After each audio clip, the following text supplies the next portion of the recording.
प्रिय छात्र एवं छात्राओं, मैं संजय सिविल फोरम में दिल से काफ़ी स्वागत करता हूं आपको। तो संजय सिविल फोरम के जो भी छात्र एवं छात्राएं हैं और व्यक्तिगत रूप से हमसे जो जुड़े हुए लोग हैं, आज 23 जून सोमवार है, 2025 है। आज बाबा भोलेनाथ का दिन है, देवों के देव महादेव का दिन है। जो हमारे इष्ट देव हैं, प्राचीन काल से देवों के महादेव भारत की धरती पर 2500 बीसी में हड़प्पा काल से इनकी पूजा होती आ रही है और इस आराध्य देव इस सृष्टि को चला रहे हैं। तो निश्चित तौर पर मैं आज बाबा भोले के दिन मेरे जितने भी प्रिय छात्र एवं छात्राएं हैं और हमसे जो लोग जुड़े हुए हैं, उनको बाबा से मैं कामना करता हूं कि उनकी प्रगति दे, वो आगे प्रगति मार्ग पर आगे बढ़ते रहें। इसी के साथ मैं शुभकामना देता हूं। तो वीडियो देने के क्रम में बाबा भोलेनाथ के दिन, जैसा कि पूर्व के वीडियो से आप परिचित हैं, बार बार वीडियो को देख रहे हैं, उसका लाभ ले रहे हैं, मुझे भी अच्छा लग रहा है।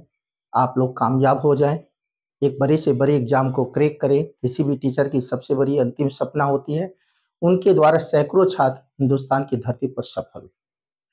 तो निश्चित तौर पर मौर्योत्तर काल को मैं शुरू किया था पूर्व के वीडियो में, मौर्योत्तर काल के रेफरेंस को बताया था कि मौर्योत्तर काल के जानने के स्रोत क्या क्या है ना। तो आपने देखा जो अखिल भारतीय साम्राज्य है, अखिल भारतीय प्रशासन है, जो उत्तर भारत, पूर्व भारत, दक्षिण भारत और पश्चिम भारत के अलावा ईरान, इराक तक सीमा लगती है, वैसे महान जो है वंश मौर्य वंश, जिसको चंद्रगुप्त मौर्य, बिंदुसार, अशोक जैसे राजा प्राप्त हुए और एक अखिल भारतीय प्रशासन और केंद्रीकृत प्रशासन को देने में सफल हो गए। लेकिन अशोक के जो उत्तराधिकारी हुए, जब पुत्र योग्य नहीं होता है तो किसी भी चीज का नाश हो जाता है, और ऐसा ही हुआ। अशोक के जितने भी उत्तराधिकारी पुत्र हुए अयोग्य निकले और वो मौर्य वंश के केंद्रीकृत शासन, अखिल भारतीय प्रशासन को कायम नहीं रख पाई, और यही कारण है कि मौर्य वंश का पतन हो गया और भारत में विदेशी शक्ति और भारत में कई क्षेत्रीय शक्तियां हैं वो स्वतंत्र होने लगी, जिसमें मौर्योत्तर काल सबसे प्रमुख माना जाता है।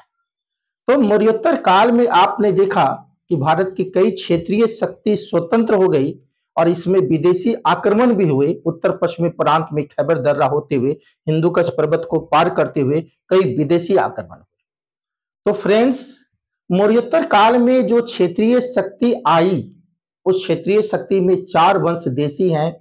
शुंग वंश है, कन्नब वंश है, सातवाहन वंश है, चेदी वंश है, और ये सभी ब्राह्मण जाति के थे, इसलिए इसको ब्राह्मण वंश भी कहते हैं। और मौर्योत्तर काल में विदेशी आक्रमण में अफगानिस्तान के बैक्ट्रिया क्षेत्र से हिंद यवन आए, शक जो है ईरान से आए, पहलव भी ईरान से भारत में आक्रमण किए, और कुषाण जो है चीन से भारत में यूची कबीले के रूप में आक्रमण किए। That's all. तो निश्चित तौर पर 4 विदेशी शक्ति और 4 देशी शक्ति जो स्वतंत्र हो रहे हैं। तो जो स्वतंत्र हो रहे हैं मौर्योत्तर काल में, मैं प्रकाश डालना जा रहा हूं। तो मौर्योत्तर काल, तो मौर्योत्तर काल में जो 4 देशी शासक हैं स्वतंत्र हो रहे हैं, उसमें पहला वंश आता है शुंग वंश का। और ये जो शुंग वंश है 187 बीसी ईसा पूर्व से लेकर 75 बीसी तक शुंग वंश शासन किए। करीबन 112 वर्ष तक शुंग वंश का शासन मगध की धरती पर था, जिसमें 10 राजा हुए। 112 यानी 187 बीसी से लेकर 7500 बीसी में 112 शासन काल में करीबन 10 राजा शासन किए। जो है इसका जो पहला संस्थापक है वो पुष्यमित्र शुंग है। तो मौर्योत्तर काल में जो पहली क्षेत्रीय शक्ति पहली आई वो शुंग वंश के रूप में आई, और भारत के मध्य प्रांत इनका शासन का क्षेत्र रहा था। और मध्य प्रांत में जो उज्जैन है, विदिशा है, इसके अधीन ये काम करते थे, मौर्य के अधीन काम करते थे। तो फ्रेंड्स, ये आप भली बातें जान गए होंगे कि सिंह वंश की उत्पत्ति इसी मध्य प्रांत के विदिशा क्षेत्र से हुई, और मौर्य वंश के अधीन यह एक ऊंचे पद पर आसीन थे, सेनापति थे पुष्यमित्र शुंग। तो पुष्यमित्र शुंग ने अंतिम मौर्य राजा बृहदत्त को, जब वो बृहदत्त सेना के निरीक्षण कर रहा था, तो उसके सेनापति पुष्यमित्र शुंग ने उसको छुरा घोंपकर बृहदत्त की हत्या कर दी। और मौर्योत्तर काल में पहला ब्राह्मण वंश शुंग वंश की स्थापना वो पाटलिपुत्र की धरती पर की। यानी मगध की राजधानी उसमें पाटलिपुत्र है, तो शुंग वंश की पहली राजधानी पाटलिपुत्र बनी।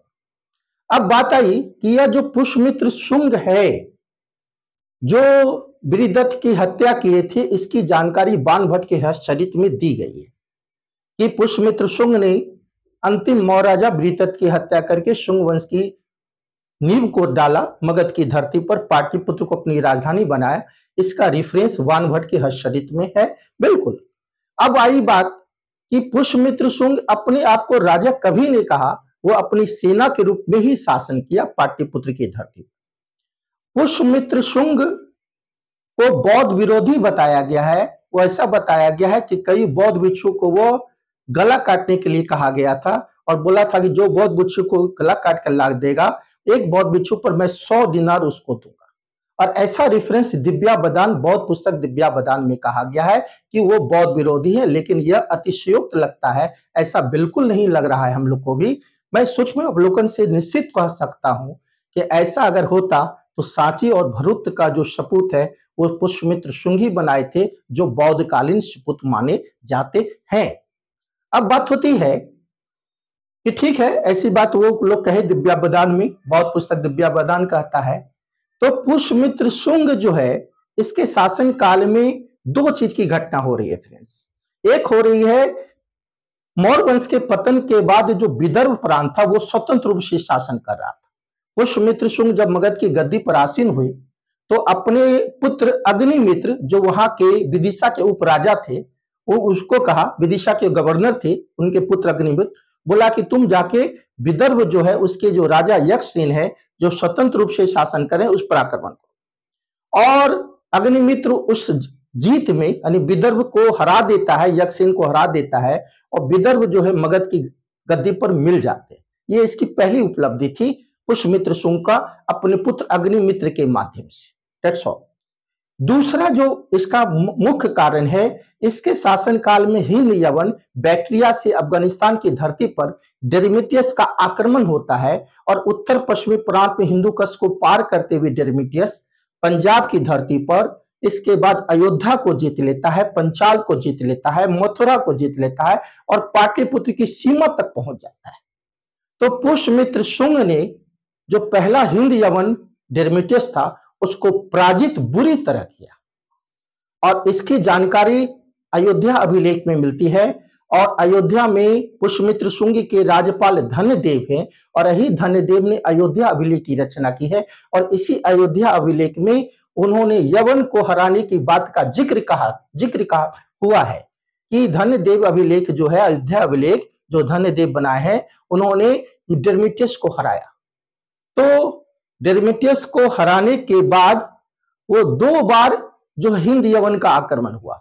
दूसरा जो पुष्यमित्र शुंग के शासन काल में जो हिंद यवन का आक्रमण हुआ वो मेनांडर के रूप में हुआ, उत्तर पश्चिमी प्रांत हिंदुकुश पर्वत को लेकर, और इस मेनांडर को पराजित किया था पुष्यमित्र शुंग का पुत्र वसुमित्र। तो 2 बार हिंद यवन को हराने के बाद वो अश्वमेध यज्ञ करवाया, बहुत बड़ा अश्वमेध यज्ञ करवाया। यवन को 2 बार हराने के बाद, पहले डेरिमिटियस के रूप में और दूसरा जो है मेनांडर के रूप में, जब वो पराजित हुए हिंद यवन तो वो बहुत बड़ा अश्वमेध यज्ञ कराया। और अश्वमेध यज्ञ कराने का जो पुरोहित है वो पतंजलि है। पतंजलि इसके मुख्य पुरोहित है जो अश्वमेध यज्ञ का आयोजन करवाए और पतंजलि की महाभाष्य में इसका जिक्र भी है कि पुष्यमित्र शुंग ने 2 अश्वमेध यज्ञ करवाए। तो पुष्यमित्र शुंग के 2 महान विभूति हैं। पहला विभूति पतंजलि है जिन्होंने महाभाष्य पुस्तक की रचना की है और दूसरा महान विभूति मनु है और वो मनु स्मृति की पुस्तक की रचना की है और प्राचीन भारत के इतिहास में पहला कानूनी पुस्तक मनु स्मृति को माना जाता है शुंग काल में। That's all. तो निश्चित तौर पर मैं इसको पूरा कॉन्सेप्ट को क्लियर कर दिया, किसी प्रकार की कोई भी परेशानी नहीं होगी। तो आप इसको देख ही रहे हैं कि मैं दोनों विभूति को बताया। इसके बाद पुष्यमित्र शुंग जो है अपने जीवन काल में इसके सामने व्यापार काफी चरम पर था। पूर्व में ताम्रलिप्ति प्रमुख बंदरगाह थी, पश्चिम भारत में भरूच प्रमुख बंदरगाह थी और फिर पुष्यमित्र शुंग जो है ब्राह्मण वंश की स्थापना किया, वैदिक धर्म को स्थापना किया और अपने शासन काल में संस्कृत को मुख्य धर्म मानी, मुख्य भाषा बना दिया पुष्यमित्र शुंग। और पुष्यमित्र शुंग जो है सांची का स्पूत जो मध्य प्रदेश में है, जो मध्य प्रदेश के रायसेन जिला में है, अभी तक मौर्य काल में जो सांची के स्फूत बने थे उसमें जो है पक्की ईंट का प्रयोग हुआ था, लेकिन पहली बार पुष्यमित्र शुंग ने इस पक्की ईंट को हटाकर उस पर जो है पत्थर का प्रयोग किया, यानी पाषाण का प्रयोग सांची स्फूत में। और सांची स्फूत का निर्माण पुष्यमित्र शुंग किया। और भरूच का स्फूत जो मध्य प्रदेश के सतना में है, यह भी निर्माण पुष्यमित्र शुंग के शासनकाल में हुआ। तो निश्चित तौर पर पुष्यमित्र शुंग एक सफल राजा है और बहुत प्रतापी राजा है। एक सेना के रूप में एक आसीन हुए मगध की धरती पर और पहली राजधानी पाटलिपुत्र बनाई और दूसरी राजधानी उन्होंने विदिशा को बनाया पुष्यमित्र शुंग। तो निश्चित तौर पर मैं वीडियो में पुष्यमित्र शुंग के बारे में बताया हूं, बिल्कुल कॉन्सेप्ट के द्वारा। किसी भी एग्जाम भारत की चाहे सर्वोच्च पद यूपीएससी ही क्यों ना हो, आप बिल्कुल वीडियो को देखते रहें। पूरा मैं मेंस पढ़ा देता हूं, बिल्कुल कॉन्सेप्ट क्लियर है आपका। प्राचीन भारत के इतिहास में बहुत पकड़ हो जाएगी आपकी। निश्चित तौर पर मॉडर्न को मैं पढ़ा चुका हूं। इसी के साथ आप वीडियो का लाभ लीजिए, ज्यादा से ज्यादा अपने लक्ष्य के प्रति अडिग रहिए, कामयाब होइए, जिसमें आप मेरी भी जीत हो जाएगी, मैं सफल हो जाऊं, आपकी जीत से ही मैं सफल हो रहा हूं। तो निश्चित तौर पर मैं अपनी वाणी को और वीडियो का ही विराम देता हूं। धन्यवाद।